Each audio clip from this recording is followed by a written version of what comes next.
Welcome to the audio recording on goal setting. I'll briefly take you through some best practices on goal setting, and then you'll work on editing a goal of your own. This will be the area of your own leadership that you'll work on for the next few months.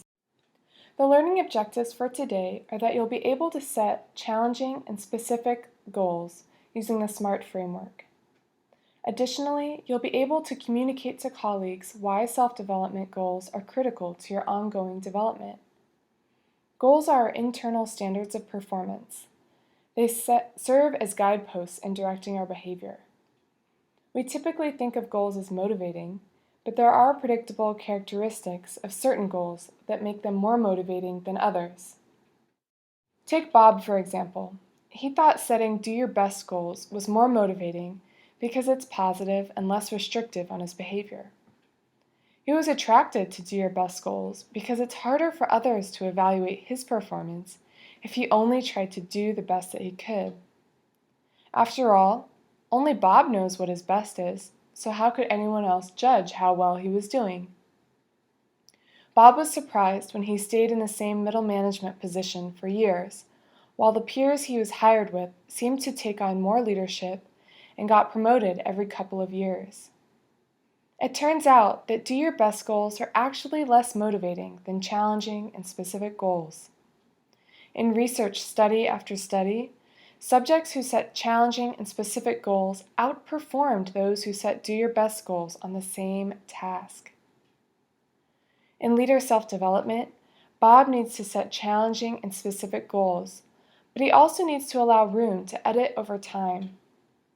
His circumstances, needs, and opportunities will change, so his self-development goals should change every once in a while too to reflect that.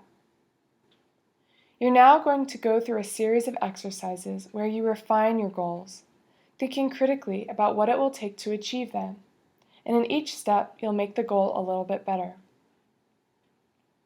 This process of refining and editing will increase the odds that you actually fulfill your goal, and the end result will hopefully give you new direction and motivation for the next 3 months. Now, consider the goal you set for yourself before you got started. What motivates you to achieve it? Is there some need at work that you'll be filling by accomplishing it? Have others given you feedback or a performance review suggesting that you work on this specific area?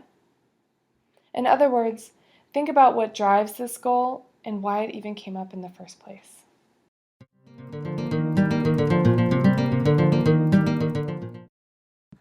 Now consider what types of resources you'll need to achieve the goal. Often we need others' support or feedback. Maybe you need someone's subject matter knowledge or a special skill in an area. Think about who those people might be for you, as well as any other resources. It could be time, specific opportunities at work, or anything else that will be vital to your ability to complete your goal on time. Can you anticipate any challenges? If not, then this is probably a good sign that you need to make the goal more challenging. How will you approach those challenges when they inevitably arise? We know setbacks are a natural part of the process, but how we react and bounce back from them sets the tone for the rest of our actions. Think back to Bob, the guy who set do your best goals because he didn't realize specific and challenging goals are better. Bob found that it was hard to find opportunities to practice setting a strategic direction for his team. A lot of strategy came down from the top, from the partners of his organization, and he had no role in communicating it to the rest of the team. Lack of opportunities is a realistic hurdle many of you might face. In considering the challenges before you, how will you leverage your existing assets? What is the best combination or timing of events to increase the chances of success? Bob was lucky that it was good timing for him. But that might not be the case for everyone. If that's not the case for you, you might need to change the goal and look for self-development opportunities outside of work. Lastly, what are the expected outcomes of the goal? What's the end result? What do you envision at the end of this process? Visualizing this finish line helps make your goal more specific and relevant to something that you care about. Okay, now comes the part of the podcast where you will enter your goals into an online form. We're going to use the SMART-C framework. S stands for specific, M stands for measurable, A stands for achievable, meaning something you can realistically accomplish within a couple months. R stands for relevant, which means that the goal should relate to a particular leadership competency. T stands for timed, or time-bound. To meet the time-bound requirement, your goal should have a deadline or a midway checkpoint. Lastly, C stands for challenging. Okay, now that we know a bit about how to set goals, please click the link below and enter your goals into the online form. Okay, so once you've clicked on the link, you'll see a series of boxes where you type in information. You're going to incrementally improve your goal according to the criteria for each letter in the SMART-C framework.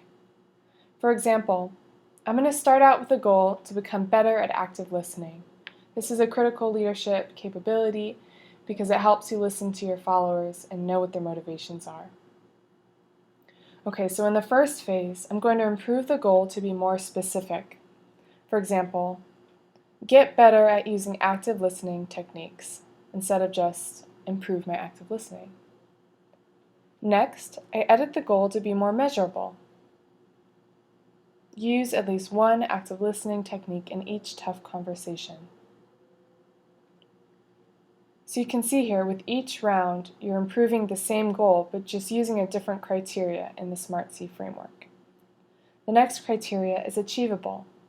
Do you need to edit your goal to make it more realistic? If it's something like win the Nobel Prize in 3 months, well, okay, it's probably not super realistic. Relevant is the next criteria, so I might edit my goal to be use at least one active listening technique in each conversation with a difficult customer or colleague at work. You can see here how we've edited the goal to be more relevant to what I do on the job. You want to make sure that your goal is somehow relevant or tied to your unique role as a manager. And how about the time-bound criteria? You want to have some sort of deadline or finishing point. I'll edit my goal to be, at the end of this month, I'll use at least one active listening technique in each conversation with a difficult customer or colleague at work. You can see how I added the at the end of this month criteria. In the last round, take a hard look at how challenging it is. This is the last criteria for C, for challenging. Try to push yourself a little bit here. Once you've entered your goal into the form in its final form, you're done with this session. Please know that I might send you a survey soon, and I ask that you fill it out. But other than that, you're finished with this podcast. The easy part is over, and now the hard work actually begins of actually pursuing the goal. So good luck, and I'll see you in a couple weeks for the next session.